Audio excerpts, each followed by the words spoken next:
Meeting setting companies, email's role in success. Why email determines whether meeting setting actually works. If you've ever hired meeting setting companies and ended up with a calendar full of unqualified no-shows, you've already learned the hard truth. Appointment setting isn't about activity, it's about outcomes. In 2025, the biggest separator between calendar filler vendors and real pipeline builders is still the same: a disciplined cold email program that protects deliverability, earns replies, and converts into held meetings. That's why the best B2B sales agency and sales development agency teams obsess over email fundamentals before they scale anything else. Email remains the most predictable way to start B2B conversations because buyers can process it on their terms.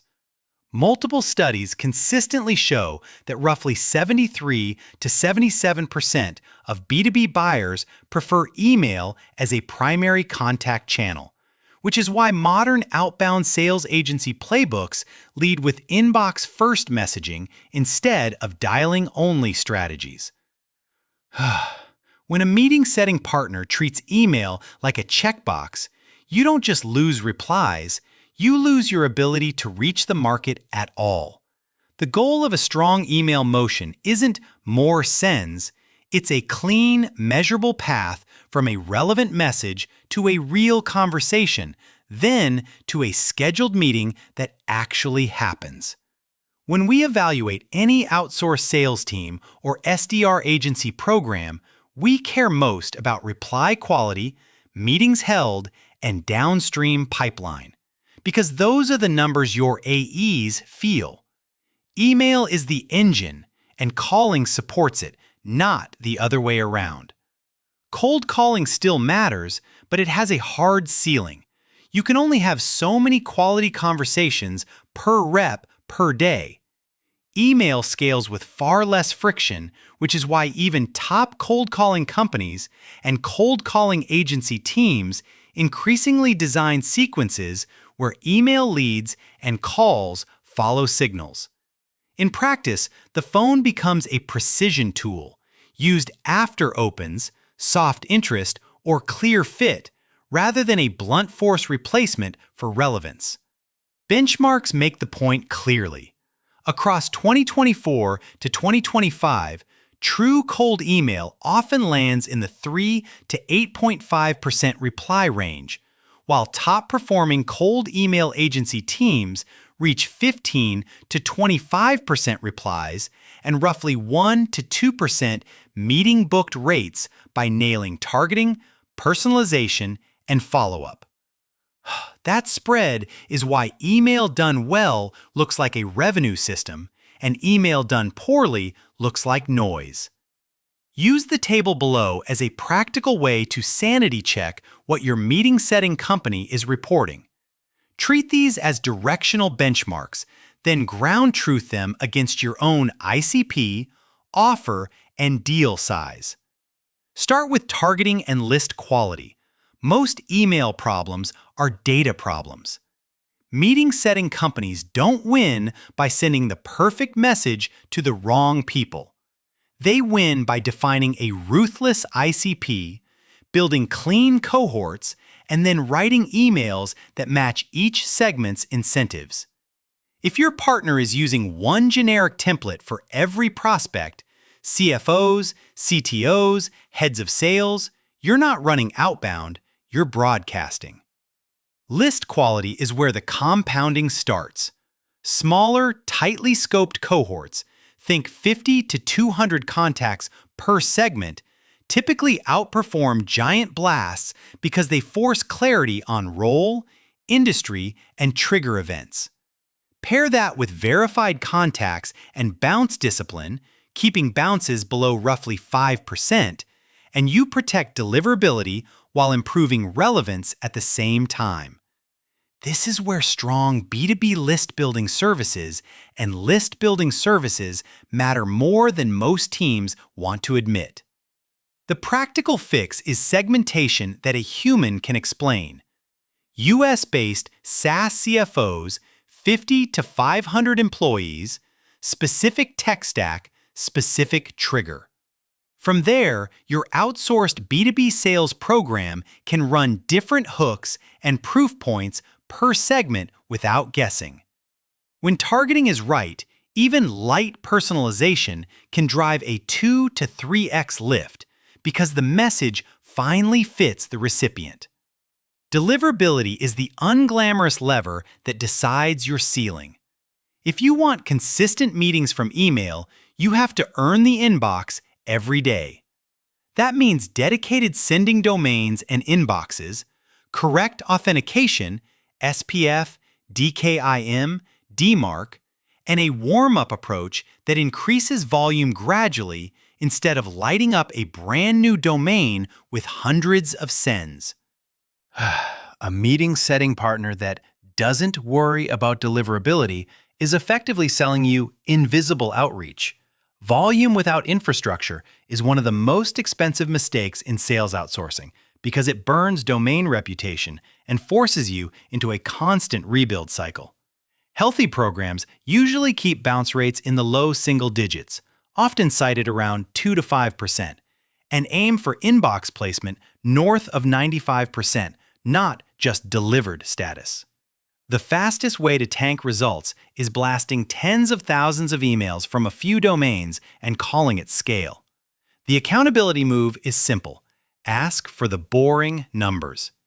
Daily send caps per inbox, bounce rate, spam complaint rate, and inbox placement reporting should be standard for any cold email agency or SDR agency's vendor. If they can't show you those inputs, you shouldn't trust the outputs, especially if they're only reporting meetings booked without the quality and show rate context. If your emails don't reach the inbox, everything else is theater. Copy, volume, and activity won't matter. Personalization and copy. How replies turn into real meetings. Once your targeting and deliverability are stable, copy becomes the lever that moves replies. Prospects ignore outreach that feels generic. One benchmark often cited is that 71% of decision-makers ignore cold emails that don't feel tailored. So a one-size-fits-all template is a pipeline killer. The goal is short, specific, and obviously relevant within the first few seconds. Personalization doesn't mean writing essays. It means showing you understand context. Data commonly cited in the outbound world shows personalized cold emails can be 2.7 times more likely to be opened, and even basic tailoring, role, company, trigger, can lift replies materially. The best meeting-setting companies operationalize this with role-based hooks, industry proof, and a single, low-friction CTA that feels easy to answer. We've seen the biggest meeting rate lifts when teams stop leading with vague, "Are you struggling with X?" questions and start leading with outcomes and timelines. One benchmark highlighted that a timeline-style hook drove a 2.34% meeting rate versus 0.69% for traditional problem-based intros, which is the difference between okay and category leading. In our programs at SalesHive, we treat that as a testing mandate. If you aren't experimenting with hooks, you're accepting decay. Sequencing wins, follow-up discipline, and multi-channel coordination. Most replies don't come from the first email, and that's where many providers quietly fail. Benchmarks frequently show that 4 to 7 follow-ups are often needed, and that a majority of responses can arrive after multiple touches, not the first shot. If your meeting-setting company runs 2 emails and calls it a campaign, you're leaving money on the table. Email should be the spine, but it shouldn't live in a silo. Many decision-makers prefer multi-channel contact, and coordinated sequences can amplify recognition and trust, especially when a call references the exact email thread the prospect already saw. This is where a cold calling services partner earns their keep, not by brute force dials, but by timely, signal-driven B2B cold calling that supports the email narrative. The operational standard we recommend is a 10 to 14-day sequence where email leads and calling plus LinkedIn outreach services are layered around engagement and fit. The key is orchestration.